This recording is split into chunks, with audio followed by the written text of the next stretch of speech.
If you think Tohar's update skill work on open field, well, think again.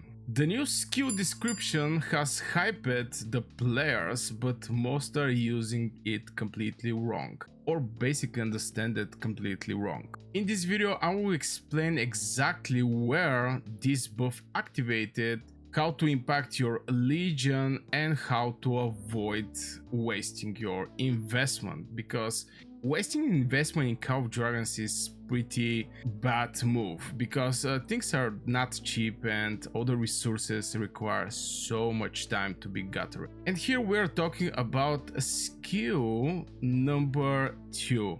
This is the changed skill, and first thing that I have to mention is this is a garrison. I see this misunderstanding where the players are thinking that this spell is also applying for open field since it's providing some splash damage. When garrison cities or stronghold, the garrison army gain 20% attack each time Earth Conduct is cast. It hit an extra 3 enemy legion.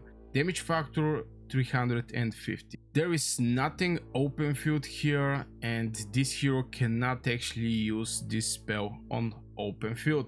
We're having this type of skills, and I call these spells that is completely useless on open field. We see here that is for garrison. Obviously this is extremely specific. All the open field skills, the majority of them, like 95%, is applying in garrison and open field, but garrison skills is not applying for open field. We see absolutely the same with Liliya. This spell is for the Darklings, increasing the peacekeeping damage. It's not going to save you when your castle are getting attacked. So this spell is only for Darklings. It's not even for garrison. It's not even for open field PvP fightings. And obviously the rally skills is absolutely the same. Beside the strongholds, this is applying for the rallies. Like right now I'm showing you the Goresh. It's not applying for garrison, it's not applying for open field. So I think this is the first misunderstanding from the people, because starting Call of Dragons, the mages, all of them are having AoE damage, except Elwin. We have Liliya with AoE damage. We have Velen with AoE damage, and we have Waldir with AoE damage. For the people who don't know what is AoE, this is area of effect damage. Now, how to spot misleading skill text or something that you don't understand quite well. Obviously, for the people who is not native English speakers like me, I have an issue. I'm going to share with you one small story back in the days, that when I saw beside, for example in the Goresh case, is when besiding, and I was writing besiding, and this is besieging. You know, there is a difference. And I was thinking, behind the gate he's getting this these bonuses, but the end of the day is besieging. I mean, there is a small things like this that if you don't put some attention over these small details or words that you don't completely understand, it can mess up your whole strategy with the specific hero. Now, how to spot this type of heroes? The most easy way I do it is, I see the hero is a garrison, so I know this is going to be one spell that is not going to be for open field. If I go over the Goresh, he's having a rally, I know one skill is going to be not for open field. If I go over the Liliya and I have peacekeeping, I know one of those skills is not going to apply for open field. Obviously, if I click on move, all of the skills is going to be very nice and applying everywhere.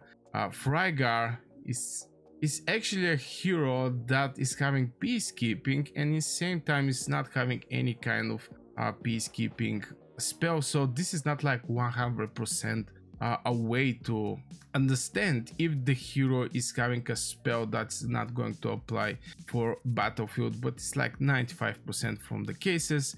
And I strongly suggest read extremely clear what is rated on the spell, because it's your investment and it can bring back your progress by weeks if you invest in the wrong hero. Now the main reason I invest that heavy in Tohar is because he was a garrison. So far I think this is the best garrison mage hero, and also is giving this skin for 5 seconds after he casts his passive skill.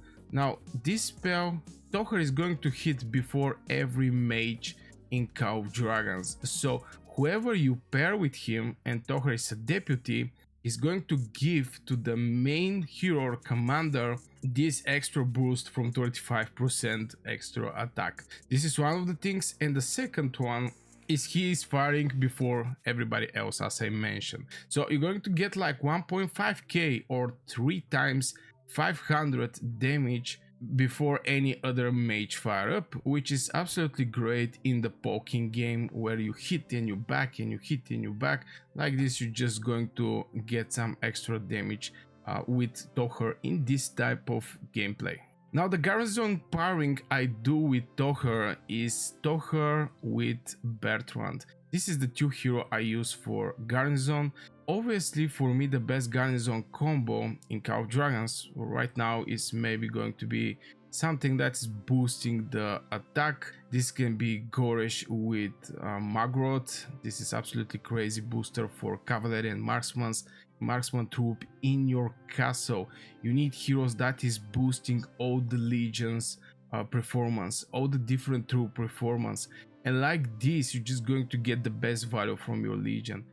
And I personally am thinking about changing the Tohar, but still Tohar is a very good one, but it's hard to be paired because you know he is boosting the legion, but there is a heroes where they're focused over the, look at this magic unit, magic attack bonus. This is going to apply only for celestials and vestals.